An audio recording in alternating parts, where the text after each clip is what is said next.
Le nouveau bureau de l'Assemblée nationale est désormais constitué après le vote organisé au cours de la plénière de ce mercredi 3 février 2021.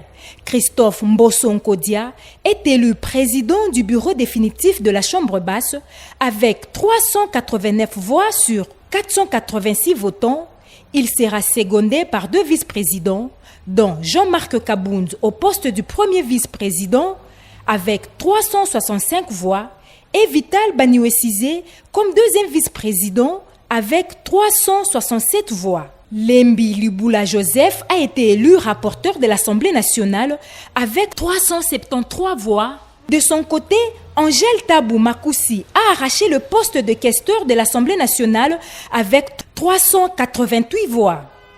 Elle sera secondée par son adjoint Kanefou Mundiwa Jean-Pierre qui a obtenu 349 voix. Colette Tchomba a été également élue rapporteur adjoint, le seul poste du bureau de l'Assemblée nationale réservé à l'opposition.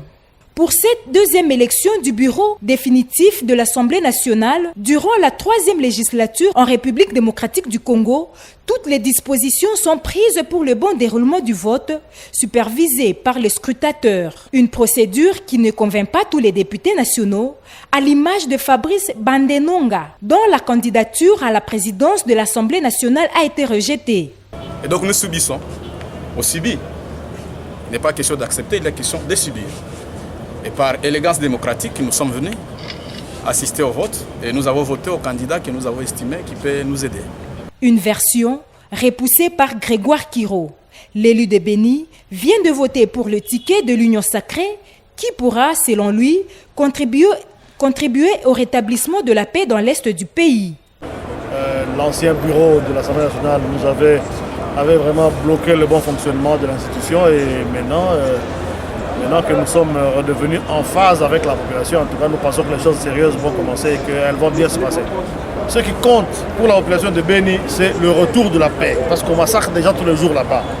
Alors, à partir du moment où il y a des députés qui prennent l'initiative de faire tomber, comme l'a fait passer le ministre de la Défense, par une motion de défiance, eh bien, il faut absolument que le bureau laisse les choses se passer comme elles doivent l'être, c'est-à-dire ne pas bloquer, ne pas faire de blocage. Donc c'est tout ce que je peux donner comme conseil au bureau. Débuté à 14h35, l'élection et l'installation du bureau définitif de l'Assemblée nationale a pris fin à 23h35 par un discours du nouveau président de la Chambre basse du Parlement qui marque en même temps la clôture de la session extraordinaire.